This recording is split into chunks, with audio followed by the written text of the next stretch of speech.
প্রিয় ছাত্রছাত্রী, বীজগণিতের 3.1-এর উদাহরণ 1 দেখো। উদাহরণ 1-এ আছে বর্গ নির্ণয়। এই বর্গ নির্ণয়ের কাজ কম বেশি আমরা সবাই পারি বা বুঝি।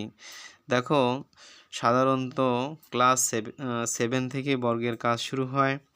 সেই ক্ষেত্রে আমাদের এই বর্গের কাজ করতে গেলে অবশ্যই আমাদের বর্গের সূত্র জানতে হবে। দেখো, আমি যে সূত্রগুলো তোমাদের দিয়ে দিচ্ছি, যে a plus B whole square, যেহেতু এখানে প্লাস আছে সেই ক্ষেত্রে a প্লাস বি হোল স্কোয়ারের সূত্রটা আমাদের কাজ করতে হবে। দেখো, a plus B whole square সমান লিখতে পারি কি a square plus 2ab plus হলো বি স্কোয়ার। এখানে জাস্ট থিংস করতে হবে। মনে করো বা আমরা a প্লাস বি দ্বারা শিখছি, এর পরিবর্তে 4x, বির পরিবর্তে 5y, এইটুকু হলো থিংস, আর কোনো কিছু নাই। তখন আমরা দেখো 4x প্লাস 5y দিয়ে হোল স্কোয়ার দিয়ে দিলাম। দেওয়ার পরে এখানে আমাদের কাজ শুরু করো। দেখো, আমি ওইটাই দেবো a স্কোয়ার, এর পরিবর্তে 4x আছে, তাহলে 4x স্কোয়ার দিতে হবে। দেখো, 4x কিন্তু ব্র্যাকেট পাবে 100%। কেন ব্র্যাকেট পাবে? এই কারণেই ব্র্যাকেট পাবে, দেখো দুইটা সংখ্যা আছে, একের অধিক থাকলে অবশ্যই ফার্স্ট ব্র্যাকেটের পর হোল স্কোয়ার তোমাকে ব্যবহার করতে হবে। তাহলে এ স্কোয়ার সূত্রের প্লাস ab 2ab, তাহলে 2 দিলাম সূত্রের, ab হলো কত 4x, b ধরছি a হলো 4x, b হলো 5y plus B square. B স্কোয়ারের পরিবর্তে দেখো 5 আছে, 5y আছে, 5y পর স্কোয়ার দিয়ে দিলাম।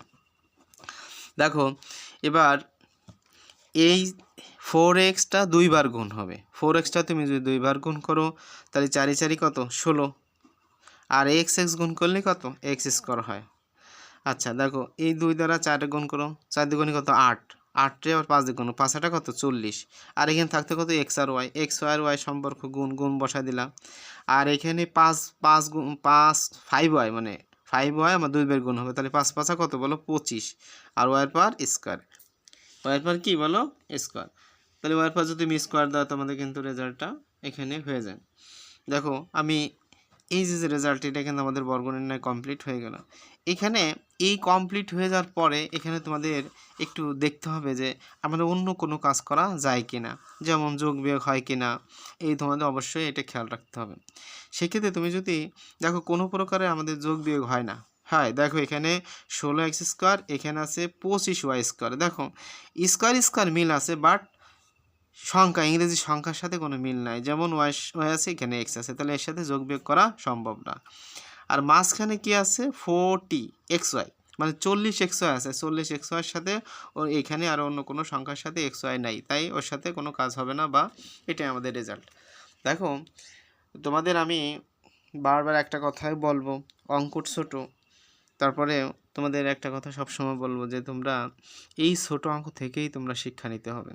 দেখো, প্রত্যেকটা অঙ্কের সাথে তুমি যে অঙ্কটা করবা তার পূর্বের অঙ্কের সাথে সেই অঙ্কের মিল থাকবে, এই কথাটা সবসময় জন্য খেয়াল রাখবা। বেসিক অঙ্ক তোমাকে এইভাবে বুঝে আসতে হবে। তুমি যদি প্রথম অঙ্কটা ভালো করে না বোঝো, দ্বিতীয় অঙ্কটা তোমার জন্য বুঝতে কষ্ট হবে।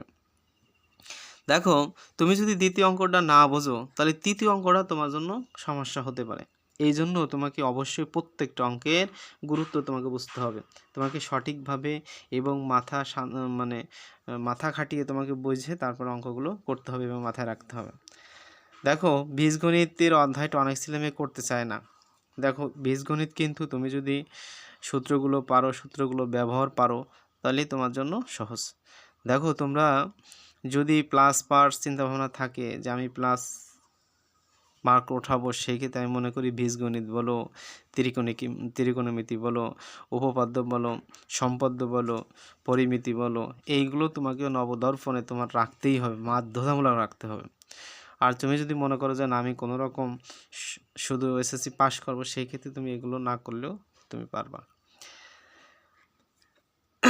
তা বেস্ট অফ লাক, ভালো থাকো।